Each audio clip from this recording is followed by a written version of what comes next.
day, but I'm sure it's been a very productive one. My name is Joshua Wolabi of the University of Global Health Equity, and I'm going to be the MC for this session, which is going to be one of the last sessions for today. I'm going to start by introducing the chair of the session, whose name is Phyllis Hidit. Phyllis Hidit is a vice president for the World Health Organization, ambassador for global health strategies, or for global strategies, rather. Phyllis previously worked in the strategy team at the Global Fund to fight HIV/AIDS, tuberculosis, and malaria, as an engagement manager in McKinsey Healthcare in Germany and London. Phyllis is also passionate about assistive technologies for people with disability. So, ladies and gentlemen, join me in welcoming Phyllis Hidit, who is going to chair this panel.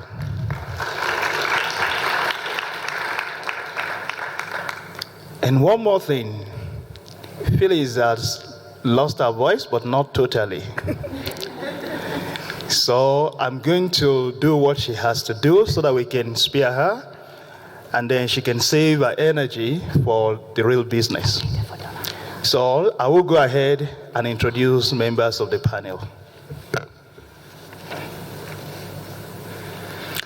On the panel, we have 4 women and a gentleman, of course, in addition to Phyllis. Give them a round of applause, please. So I'm going to introduce them one after the other in no particular order. And I'm going to start with Jacqueline Nzizabira. Jacqueline has spent 8 years with United Nations, working with government and non-governmental actors on the African continent. Most of our work within United Nations has been on understanding, planning, and programming for gender, HIV, and development. She's now working with United Nations Women as an African regional advisor on HIV and gender. Ladies and gentlemen, please welcome Jacqueline.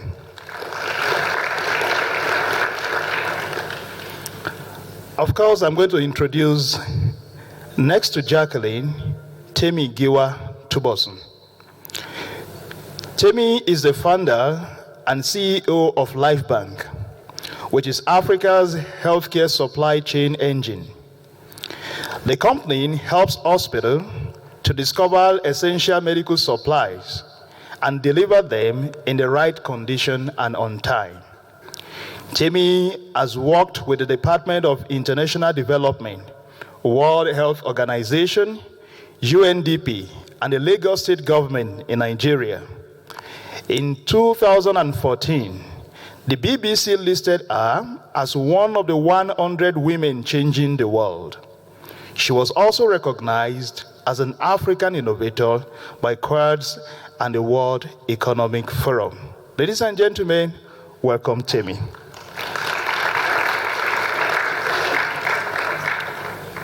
Next, we have Nima Kaseje.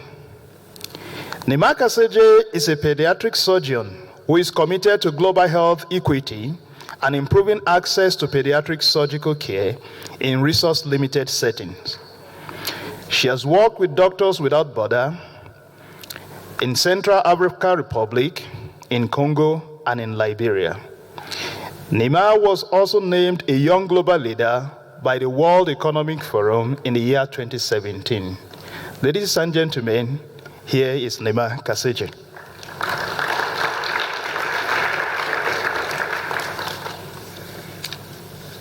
Next is Alison Hen Feinberg. Alison is the director of AT-Scale, the global partnership for assistive technology that is focused on improving access to appropriate life-changing assistive technology globally. And prior to AT-Scale or AT-Scale, Alison worked with the Clinton Health Access Initiative for 9 years in leadership roles, including the country director for Eswatini and later for Lao PDR. Ladies and gentlemen, please welcome Alison Hen Feiberg.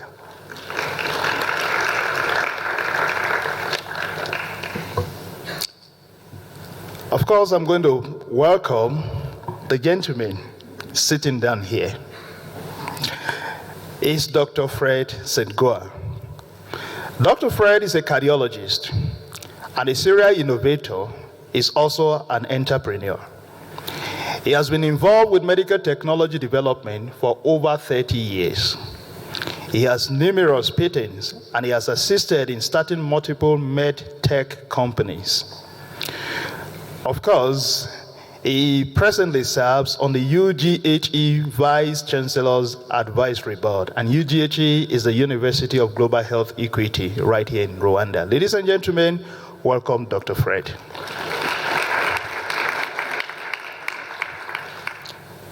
I'm going to hand over to the chair of the panel. Thank you very much. Please, may we have your attention for the next few minutes. Thank you very much. Thank you so much, Joshua.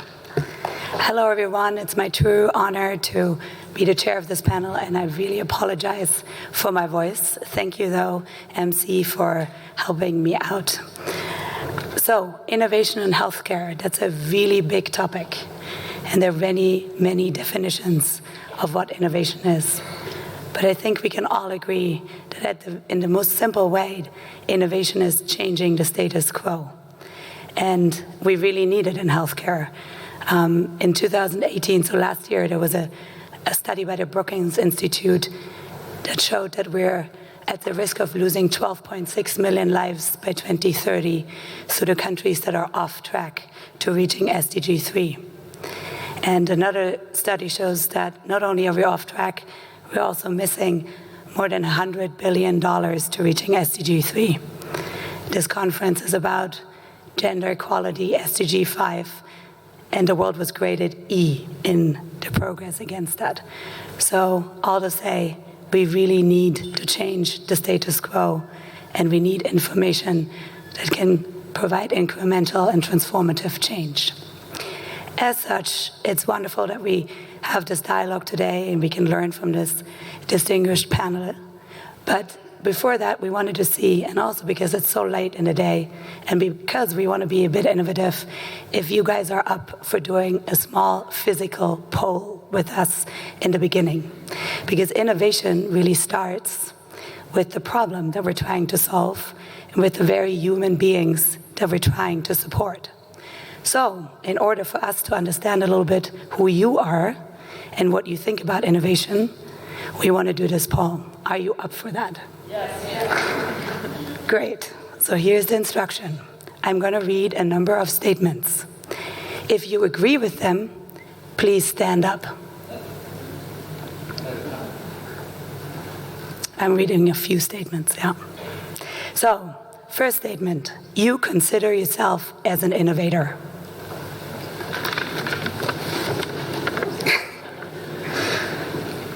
Great. The innovators may sit down. You think technology has the potential for transformative change. Great. Please. We do this fast. This is dynamic, guys. You think innovation always reduces inequities. Ooh. Fourth question, you know what assistive technologies are. Good. Good for you guys, yeah. Fifth, you think that our education systems train us enough to be innovators. No educators here? Okay. You think funders and investors understand the innovation process.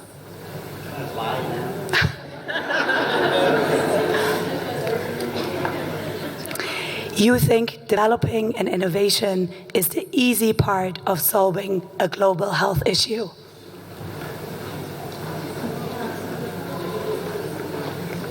Good. You think women are on average better innovators in healthcare? Yeah!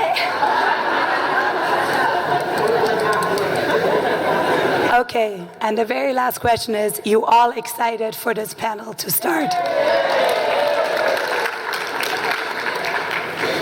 Okay, great. Well, but before I turn it over to the panelists, and just because innovation is also about fast iteration, we actually wanted to build on the last big plenary in this panel, because there was an important input by Donatella about the need to consider women with disabilities in everything we do.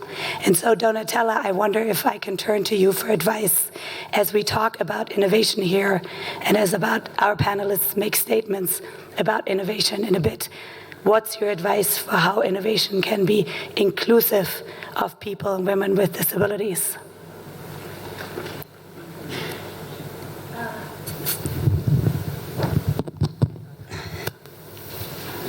Okay, thank you very much, Phyllis. So we have just said, I think I could hear that a lot of us stood up, that women are the best innovators when it comes to health. I am going to come back to that. I am going to talk mainly about, and in very few words, mainly about the strategies for global health, some innovations that we could include to make global health more inclusive. Because as it is dealing more with illnesses and with conditions, but not with impairment. So if they cannot cure the impairment, if they cannot correct it, then there's nothing more they can do for that person. And this is where my concern lies, because that person is still not okay. I think the word we use is morbid. The life of that person is going to continue to be morbid because there are things he or she is not able to do. And if she is a woman, in our culture, in our customary practices, she will not be considered a complete woman because there are things she is not able to do. So here we are talking about the first thing I mentioned in the morning. It wasn't the first one, but maybe the heaviest, is rehabilitation. Helping a person to be functionally able to do as much as she would have been able to do without the disability. This is possible, it can be done. But we need to take each disability separately. We cannot have a disability policy that is one size fits all. Because I don't need a wheelchair, so you cannot say that because you have made wheelchairs, you have taken care of disability. If you don't have ramps, I will not be unable to get to where I want to go, but somebody else will be unable. So you need to take each disability separately, learn how you are going to be able to rehabilitate this person. How much will you do in the area of health towards the rehabilitation of this person? If you are doing a good health work, you are going to leave everybody able to move. So for example, if the person is having a visual impairment, they should be able to use a white cane or any other mobility aid to move. They should be able to do work. If you can help the person to do all this, the other people will take care of education. And when they have taken care of education, the person will be employable. If it is a person with a physical disability, you will know what to look for. Then disability can be acquired or it could be congenital. The person will have been born with it. We talked about counseling. You need to have strategies on how to provide counseling for parents and family members of children who are born with disabilities or who acquire disabilities at very early ages. So the parent should be able to help the child to get up and move. The parent should be able to help the child to learn to communicate, because this child will not imitate others if he or she cannot hear the others. And then those who acquire disability later in life, again, they have to be helped to learn to cope again, to continue with life. This should be embedded in our health systems, because if they are not, so what do psychology clinicians do? If they cannot help us to accept ourselves, there is something in their area of health that they are not covering. And then we have those who have mental illnesses or psychosocial disabilities. These are people that we really leave behind. We leave them to the mercy of the community. So when they see a woman walking out naked, everybody will go to hide or cover their faces, and then the children will make fun of that woman. You are not helping that woman to cure. So again, the family members, the community must know how to deal with this. So it means that health workers, please get out of your clinics. Find ways of getting to the people and get the communities to help you in doing the health work. Thank you. Thank you so much. I think this really grounds us in the need to really look at what the actual problems are that people experience and innovate around them. So without further ado, Temi, I'll start with you. Do you mind talking about how you innovate in your work? Yep. All right. Hi, everybody. Good evening. I know it's very late, so I'll make it quick. First, I'm very glad to be in this room. I get to speak all over the world, and it's really rare to speak to a group of women who care about global health. So I feel like I'm in a room with my closest tribe, and I'm very happy to be here. Thank you. So if there are three things that I hope you will get from my part of this panel, it would be, first, women pay the biggest price in terms of not building the right health system across developing countries. Women who live in developing countries die of things that they should not die from, wasted lives. So women pay the highest price. Women do the bulk of healthcare work, the bulk of innovation in healthcare. And women get the least amount of structural financing in healthcare. So just to check, am I going to my 3 minutes talk or just telling a little bit about life? Okay, fine. Okay. So those are the three things I want to talk about. So in 2017, the world assigned about 24 billion to global health. So the largest chunk of development assistance goes to global health, yeah? So 24 billion, and this amount grows every year by around 13% is the math.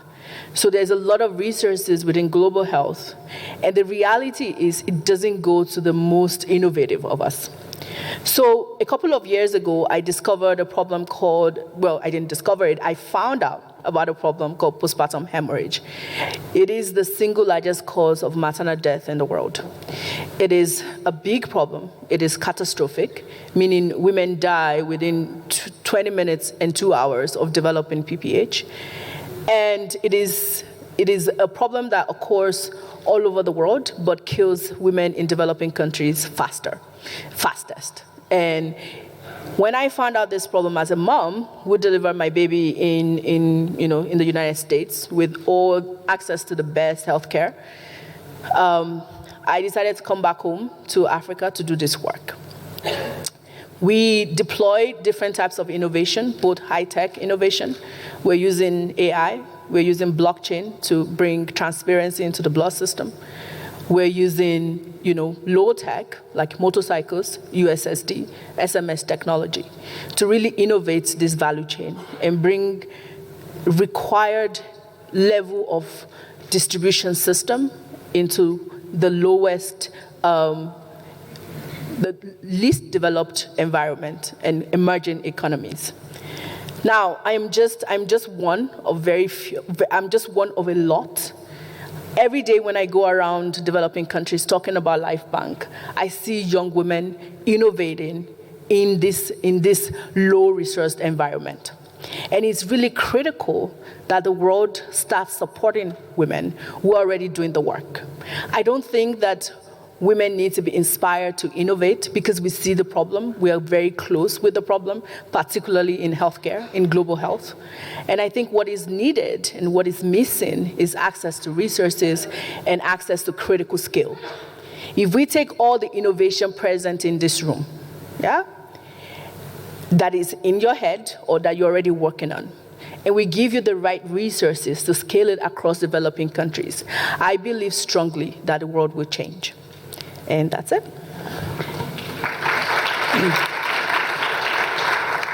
Thank you so much, and a great example of innovation being a process that you're changing. Sometimes people think innovation is just products and new technologies. Alison, do you mind telling us a little bit about your area of work and how you drive innovation? Thanks so much. So I was glad to see that many of you do know what assistive technologies are, but I just wanted to talk a little bit about AT-Scale, which was introduced before. It works on increasing access to these assistive technologies, which assistive technology is an umbrella term that's covering both products and their related services, such as wheelchairs, eyeglasses, hearing aids, prosthetics. And today, worldwide, 1 billion people need at least one assistive technology, and 900 million of those people do not have access to it. And these products and services are critical for enabling full participation in education, health, work, family, and community. So I want to talk a little bit about the fact that I think we need to do something transformative. If we're only reaching 10% of those who we need to reach, I want to talk about innovation in the context of approach. So as AT-Scale, we're innovating by developing global partnership. We're bringing together stakeholders, including those who have never worked together and those who have not worked in this space previously. We were launched at the Global Disability Summit as a partnership, bringing together a diverse group, including low and middle income countries, governments, bilateral donors, multilateral UN agencies, NGOs, and networks representing AT user groups, setting out also to partner with the private sector, including industry. And for the first time, many global health actors were coming to the table as well in this context. We're innovating by setting new ambitious goals that inspire what we see as the appropriate action. So we set the goal of catalyzing action to reach 500 million more people with life-changing assistive technology by 2030.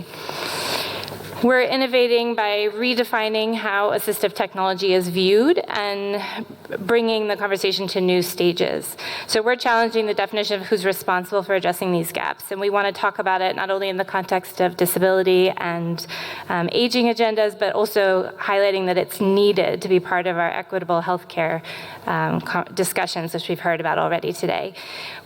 We know that to achieve things like universal health coverage, we have to make AT an explicit part of our health agendas. We also want to change thinking and bring it to a core part of our economic discussions. So we want to build the investment cases and support decision-making to address this critical gap, which we know can unlock significant resources. So just to give one figure to put this into perspective, it's estimated that lost productivity among adults needing eyeglasses alone totals more than $220 billion each year. So by addressing something that's a fundamental human right, we can also unlock significant resources. We're also innovating by introducing and applying approaches that have been successful in other health areas, such as for HIV, malaria, and vaccines, addressing the complex challenges using market-shaping techniques, market-building and market-shaping techniques, for example, identifying critical market barriers across both supply and demand for AT, and utilizing strategies to overcome these. They haven't been necessarily applied to AT, so we want to strengthen procurement systems, develop new product profiles and standards, transform donation collaboration models towards integration within government systems, have new screening tools, innovative approaches like 3D printing.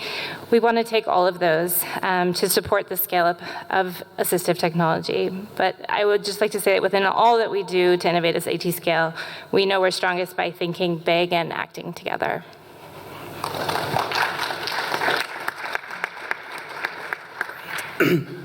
Jacqueline, you lead UN Women here in the region. So could you speak a little bit about your work and also how you use innovation to accelerate the goals around UN Women's objectives here? Thank you very much, Phyllis. And like my co-panelists, I want to thank the organizers for getting us here. I think this is a great place. My only wish was it should have happened before the Beijing consultations took place, the Africa consultations took place, because I think it would have enriched the discussions there. So I am Jacqueline Zisabira. I'm the regional HIV and gender advisor of UN Women. And as many of you may know, UN Women is the agency within the United Nations that is tasked to look at gender equality globally.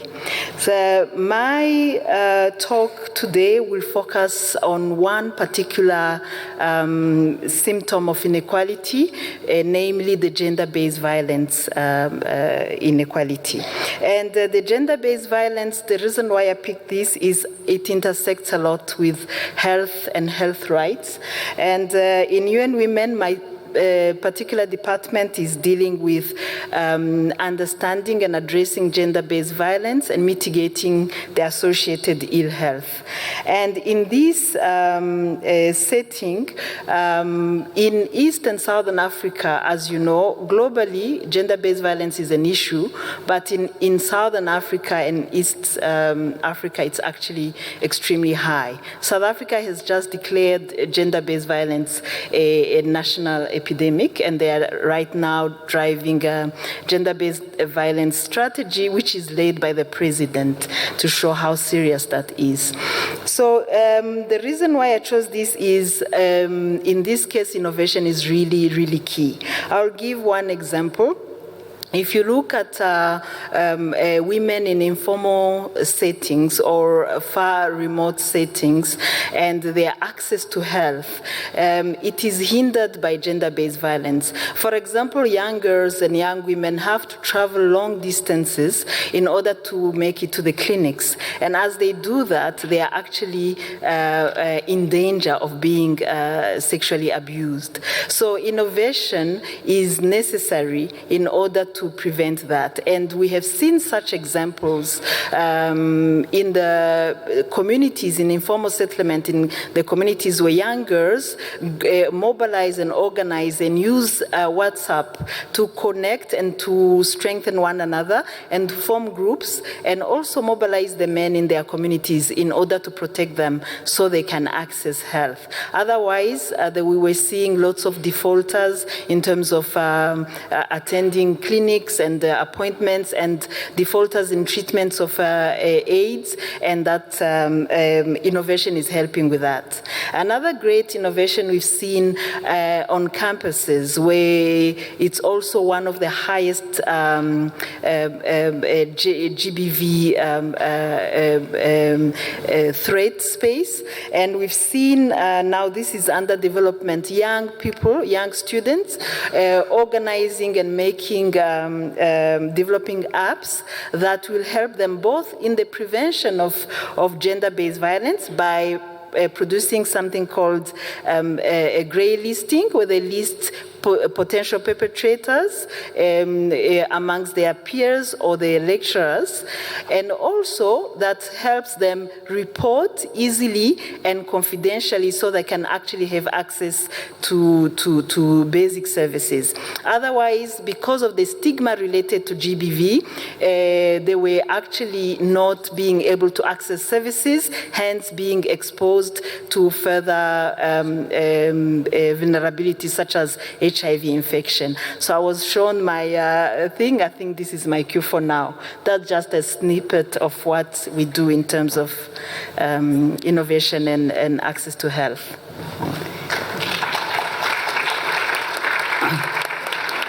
Thank you, and these are great specific examples. I think we all want to see those platforms and learn more about it. So Nima, you're a clinician and you have spent a lot of time in the field. So I would like you to speak a little bit about how you drive innovation or what innovations you've seen in that space. Thank you, Phyllis. Thank you to my co-panelists and the audience. It's a pleasure to be here today, and I'd like to thank the organizers for the opportunity to participate in this discussion. So as we mentioned earlier, I'm a surgeon, but I'm also passionate about technology, youth, and fighting inequity. And I'd like to start by saying that in our setting, innovation is not an option, but a necessity.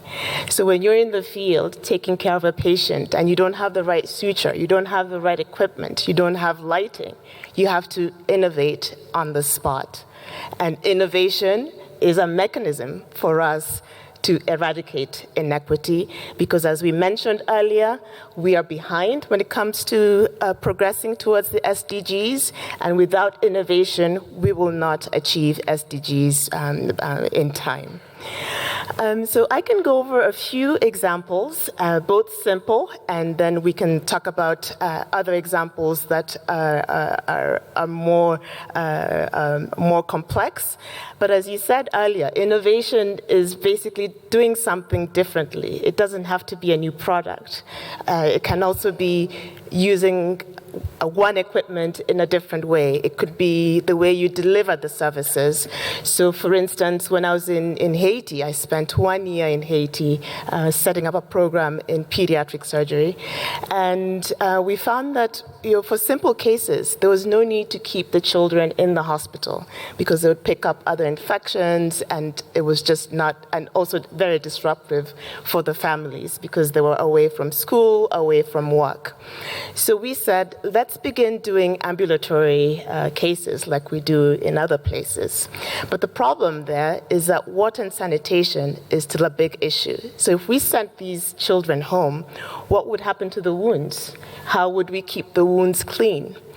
And so what we did is we developed an occlusive dressing, and we would use that, and the parents and the children made sure that that dressing stayed on until their follow-up appointment. And the results were amazing. We had 1 infection out of 200 patients. And so those are surgical site infection rates lower than even in high-income countries. So innovation is key. Innovation will allow us to eradicate inequity. Innovation will allow us to leapfrog, because we don't have the luxury of time. It will allow us to leapfrog towards achieving SDGs.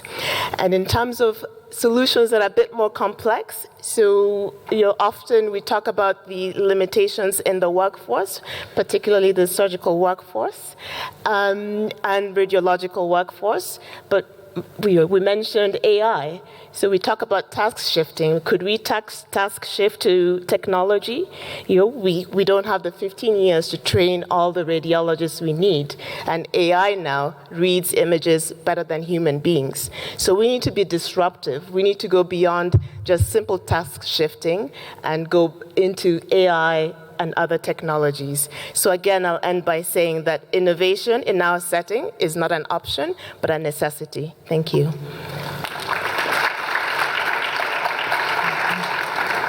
Thank you, Nima.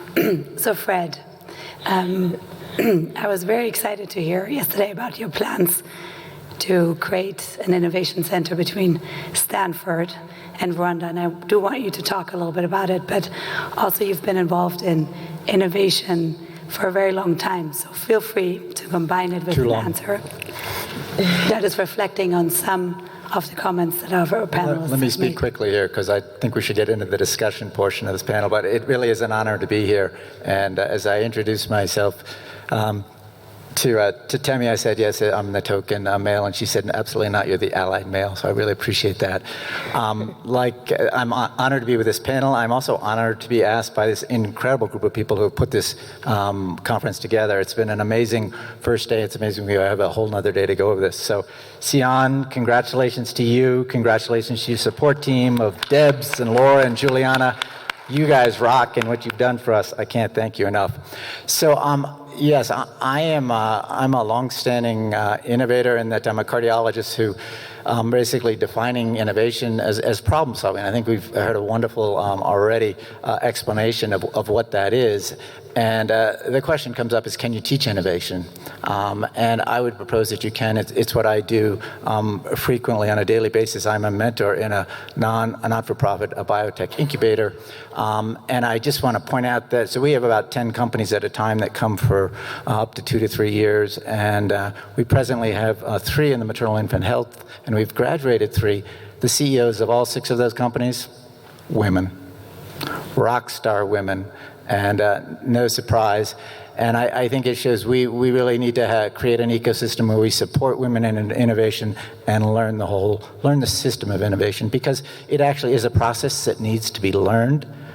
We talk at Stanford at Fogarty about the 3-step process, the 3 I's, where we need to identify, right?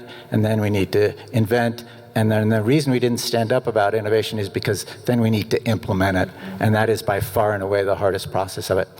Briefly to comment on what I'm very excited about and what we've been working, and I'm aligned here with Dr. Bekele, the Dean of UGHE, and that is to set up, there is an innovation city being set up here in Kigali, and we are working then to set up an innovation center out in up in Butaro, which if any of you have visited, I'm sure you can appreciate it. It's really one of the most amazing institutions out there for education of a whole new generation of not only physician innovators and people who are thinking out of the box and are going to take it viral, and then Stanford. And the whole reason it's important to have these 3 triads is because innovation is a bidirectional process, or I should say developing world innovation. And that is, we really need to have a lot of intersect between the sites and the places where innovation happens, as you guys have described, and also the support and the resources that some of us have in more affluent areas. And if it isn't bidirectional, it doesn't work. And just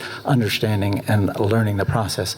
And finally, and most importantly, what we try to teach at the Fogarty Institute, and what I'm sure we'll be teaching out here, is the whole concept of contextualized innovation. And what I mean by contextualized innovation is that innovation doesn't work unless it's really understood what the end game is, what the goals of the problem solving is. And so I think we really have a mission, all of us should embrace this, of really trying to embrace this concept and trying to spread it among the next generation. So thank you for having me here. Fred, you definitely did say something about female entrepreneurs and innovators. We come back to that. But you're also speaking about the need to learn innovation and the processes that underpin innovation. When we did the poll with you all before, nobody stood up when we asked the question around whether innovation is picked up enough in education systems. Now, Nima, I know you work a lot with youth and education, leadership training around innovation generally. So I wonder, could you please speak a little bit about this, and also what you think needs to change in education systems so that more people will agree with the statement on that in future? Okay, absolutely. Thank you. So, just to set the stage in terms of what needs to be done on this continent, 60% of our population is less than 20 years old. By 2035, Africa will have the largest workforce in the world, and there's a skills gap and there's an opportunity gap. And when we look at girls, the situation is even worse. So in Kisumu, Kenya, where I'm from, 40% of girls, by the time they reach age 15, will either fall pregnant or get HIV. The highest rates of new HIV infections is in adolescent girls. The number 1 killer for African adolescent girls is pregnancy and childbirth. So we're in a crisis at the moment. And what we've done in Kisumu is that we've set up a leadership training camp for young girls so that they can learn and they can get mentorship in the sciences, in medicine, in tech, in public health, so that we can get a new generation of African women leaders who will transform health. And the problem with the current system, it's that it's not inclusive, and we're leaving behind our girls. Thanks. So you all agreed women are better innovators in healthcare. And I want to ask you, Tammy in particular, you're the CEO of a company that drives innovation. What is your experience as a female leader trying to build up a business, trying to innovate? And what structural support or challenges do you experience, you and your peers? Thank you. I mentioned earlier that the bulk of innovation that I have seen across developing countries are run by women. And I come from Nigeria, where there are lots and lots of problems in our healthcare sector. Nigeria contributes the second largest number to maternal death in the world. And it has been contributing to this number for as long as I can remember. And sometimes when you say things like, every year 200,000 women die from childbirth in Africa, it seems, it's just a number. But that's 200,000 young women with dreams, with hopes, with plans, whose lives are snatched from them. So maternal health care is a major problem in our country, and maternal death is a huge problem across the continent. So when I look around the innovation landscape, I see quite a lot of women, young women, working, trying to solve this problem. Because we all know, that we've had sisters and aunts and cousins die from maternal death. So it's personal for us. So a lot of women that I meet are doing a lot of work, are trying to innovate, trying to change the status quo. But like you asked, there's not a lot of support, and that's clear. Like I mentioned earlier, about $25 billion is spent on global health worldwide. And a bulk of this goes to men, organizations led by men. And it's not coming down to the front lines where a lot of women are innovating and solving problems. And that's the structural issue that I mentioned. And a lot of the innovation women stay at the front line. It does not scale, it does not transform the world, and it doesn't get enough visibility to help it be really useful to the world. And I think that's one thing that needs to change. I'm very glad to be on this stage, but I don't feel like I'm here just to represent myself. I feel like I'm here to represent a lot of frontline innovators doing important work, even more important than what I do at LifeBank.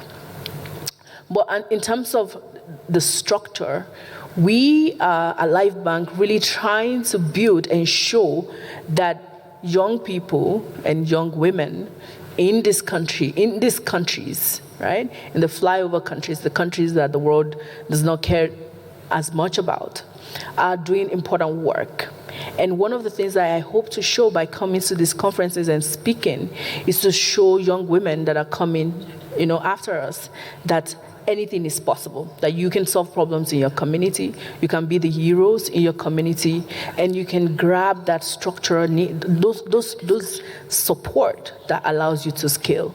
I'm really focused on scaling. I'm really focused on scaling a lot of the innovation that are already present. I'm here to tell you that young people in Africa are already innovating, right? They don't need inspiration to innovate because they see the problem and they're innovating. What is missing is the structure, is the scale. Taking a small idea and transforming it and making it available across the developing world where they're most needed. Thank you.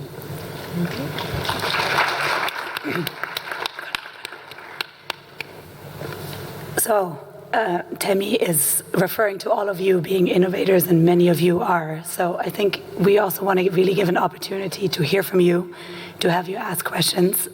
We're running out a little bit of time. So in particular, if you have questions for Jacqueline as the UN Women Representative or in assistive technologies, but also generally, we want to open up the floor, make your statements as an innovator or pose your questions to this audience. And I think let's try and take 3 questions together, and then we'll do a first round of answers. And hopefully we can get to a few rounds, so be short. We are taking. Is it okay? Okay. Hi, quickly, Sherry Wren from Stanford. It is so great to hear you speak about not an app, not a device or something, because I can tell you, in the developed world, that is all anybody thinks about when they think about innovating. So what I would ask is, how do you get this message about innovation besides those things out to people? Because this, I have to say, not heard, and I'm just thrilled to hear it. Thank you. Hi, sorry, I also have a sore throat. Apologies. So I always love a panel that includes people from the private sector. I think it's really important that when we talk about partnerships, it's not just about academia, public sector, et cetera. So my question for people involved in the private sector is, once you do find those technologies, those innovations, how do you get the funding for it? Something that I'm particularly interested in, working for a foundation that's focused on smoking cessation and non-communicable diseases, there's very lack of innovation around women's smoking cessation because it's very much seen as a men's disease or a men's behavior. So you're seeing increases in women's smoking and increases in tobacco-related death and disease. So once people finally get around to paying attention to women and developing these things, how do we then get funding for it? Is it family offices and philanthropies that need to start VC funds? Is it gender lens investing? So I'd love to hear about the financing side of things. Great. Hello, my name is Patty Garcia. I'm coming from Latin America, so at this time I'm just starting to wake up. It has been great to hear this panel. I work as a researcher, but I have been the former Minister of Health of Peru. And actually my question has to do with innovation and implementation of innovations, okay? So I would like to hear a little bit of your experience on how can you involve providers in the change, okay? Especially when you know that there are sometimes conflicts of interest. I heard you saying, for example, we can get rid of radiologists if we use telemedicine. And actually, it's so interesting that, for example, in my country, in general, even the Peruvian College of Physicians, they are kind of against telemedicine because that means, of course, they see it as a threat. Or innovations that could give power to women for their own health, like self-sampling for HPV testing. Okay, so in your experience, how do you deal with those issues, especially when most of the providers several times are men and don't understand these issues either? Thank you. One more. Thank you for your great talk. I have a question for all of you, and especially for the UN, yes, and also for health. Health bank. Two questions actually. The first question is about cancer.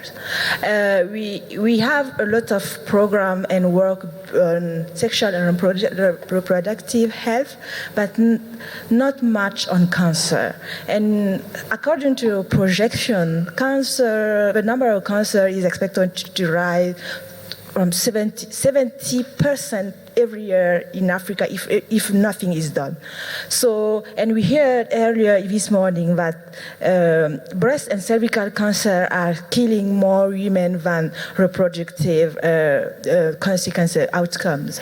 So what is the place of innovation on cancer in Africa, especially with scarce resources? And my second question is about sharing innovation between countries in the South. If we are not using tools like high-income countries are developing, like app and things like that, and we are creating our own innovation, how do we ensure that Nigeria can share their experience with Burkina Faso, for example, where we speak French and where we don't collaborate much to share our experiences? Thank you. Okay, these are all wonderful questions. So, lack of funding or funding for innovation, in particular for topics that are not quite as sexy as the obvious ones. Where do you go? Tammy, Fred, are these questions that you maybe have ideas for? I don't know what's... Okay. The question you asked, it's the question I have. So it's really strange for me to be able to... I don't have a lot of answers. I think that, like I mentioned, there's a lot of resources in global health, but sometimes it's hard to get them, yeah? We've been around for about 4 years. We've moved over 17,000 units of medical supplies to hospitals. We've saved over 6,000 lives. And yet, access to funding is very hard, right, even for us. And when I say that, we've never gotten a grant, everyone is shocked, right? So there are two things. It's hard to get funding, patient capital. And two, it's really critical that you build a business model around your innovation, yeah? So that's what has allowed me to continue doing my work, even without, critical patient capital support, yeah? So I think it's the best bet is, even if it comes, great, it allows you to scale, allows you to grow to Burkina Faso, to all the countries that have the problem. But it's important that as you're innovating, you're thinking about innovating the business model, because that's how you scale and that's how it's going to be sustainable, even without grant capital. So I hope that's a good enough advice, but I think funding is available. Getting it is really, really difficult. And it's important that we have this sort of conversation to people who have the resources to support innovators. And that's why I came here today. Fred, if you have magic sources, please name them. But, come talk to me after. Otherwise, no, I'm just very briefly. I think it's a really significant dilemma that all the CEOs that I work with are facing morning, noon, and night, and I mean that's what keeps them up all night. Specifically, when you have global impact innovation, which doesn't fit the traditional market models, and this is where the traditional venture models don't work with that. There are a growing number of impact funds. I'm happy to talk to people about that at some point. Probably one of the most prominent one is what's called GHIF, with Global Health Investment Fund, which is a Gates-supported fund, but is for-profit. And that's the biggest challenge is these concepts, these ideas, you need to figure out a business model, as Temi so articulately said, to make it work. And when that happens, and if you get creative, and you have to be dynamic and iterative, I think there is an opportunity, and I'm happy to talk offline to anyone who wants to take it on. Great, and that fund indeed is great for this type of work. You're seeing so many innovations and you're mentoring many, Fred. Can you also talk a little bit about this conflict of interest that some innovations pose, and how do you deal with that and involve providers? Anything to offer on that? I could talk a long time about that, but basically say no conflict, no interest. That's the standard line. And I don't think this is, the bottom line at the end of the day, we're all focused on the same thing. We're all focused on the same thing. That is improved global health and wellness, and to do it with a heavy dose of social justice, and that's how we deal with the inequalities of the male-female balance. So I think that's really important to keep that in mind, and as we do that, and as we basically as we educate the next generation of innovators and global leaders in this, and that's why I think GHI. That's why Dr. Bekele's institution is just so phenomenal. 2/3 of the class are women. And interestingly, when I was teaching there last week, we had 2 case-based problems. One of them was wound healing, and one of them was postpartum hemorrhage. And the classes came up with some very clever ideas for those. So we need to do that. We need to stimulate thoughtful women in the whole educational process. Great. There was a question on cross-country learning or sharing. So, Jacqueline, do you mind answering that? Okay. Thank you very much again. Thank you for our colleague from Burkina Faso. Actually, she asked 2 questions. She said there are new non-communicable diseases that are on the rise, and how can we use innovation to address those, and the issue of sharing experiences. And actually, this afternoon on this Beijing session, I kept on, those who were seated around me thought I was crazy because I was raising my hands high to say that Beijing Plus 25 is actually a very good platform for us to raise those questions. Unfortunately, what is being captured is mostly the traditional, and yet we are seeing new emerging issues. And to me, my response will be in twofold. The first one is everywhere you can, lobby, and lobby again for that to be put on the agenda of the global, regional, and country discussions. But lastly, but not least, is a community organizing as a form of innovation. So in the thing I spoke about on addressing gender-based violence in the context of South Africa, when we saw that nothing else was working, then we started community dialogues amongst young women. And that has proven to be tremendous in terms of actually changing the status quo. Young women became more aware, more protected.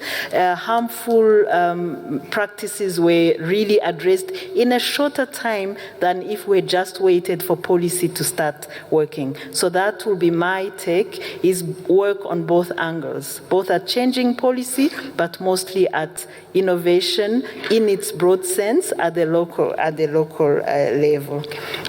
And platform important like this one of Beijing should be. I actually spoke to the panelist of the earlier panelist in order to continue the lobbying. In terms of sharing innovation, one of the things that we do is cross-country, like that's what agencies like UN Women facilitate, cross-country lessons exchange. Like now, recently, we've just had Zimbabwe, Malawi, and Botswana come to South Africa to look at those community initiatives. And those are things that the UN can facilitate. And also working within the regional economic bodies. That also helps a lot. The SADC body has worked tremendously on issues of GBV and the adolescent girl, young women, and HIV. And I think you can actually use those platforms, and if you don't have access, probably link with UN Women or UN in your country. If you need one-on-one, we can talk about it a bit later. Thank you. Great. So what do you guys think? Should we do another round of questions? Do you have more questions? Shall we close it up? Everyone is exhausted. It's too late. Yeah. Too late. Do you even? Yes, great. So let's close it. I'll make a very quick attempt to summarize, just because there was something Nima said which I loved. Just to say, it seems like we all agreed we need innovation. Innovation really needs to be centered around the problems that everyone faces, and that's certainly not only mortality, but there are a lot of morbidity issues that need addressing. We've heard great examples here, specific examples of innovation. Some of them involve an app, but for the most part, and generally, innovation can take many, many different forms, and it's important to recognize that. Innovation is a process and needs to be learned and needs to be supported as such, especially for women and girls. And I'll end this part of the panel by saying innovation is not an option, it's a necessity.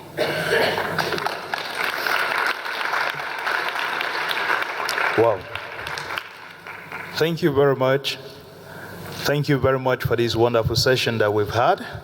And I strongly believe that we have all been challenged to become innovators, for those of us that were not innovators before coming here. Right? So a round of applause for the panelists, please.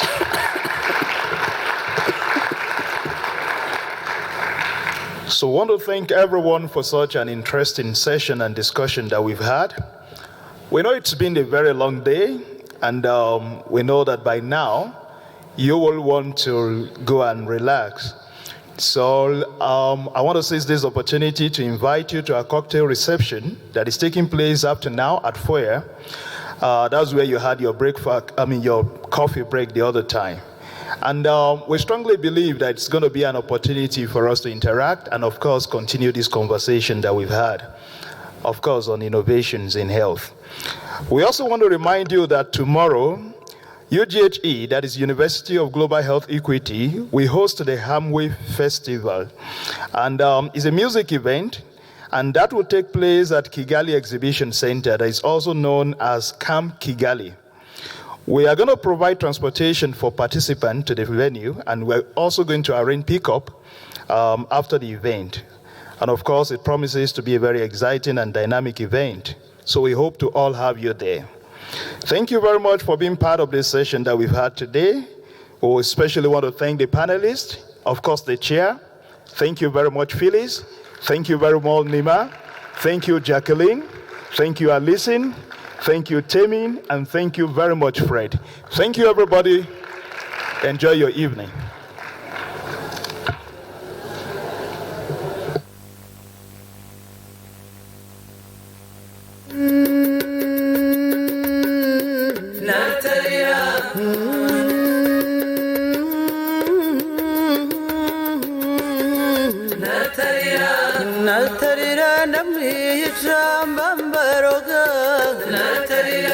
Natarira namwe chamwa wako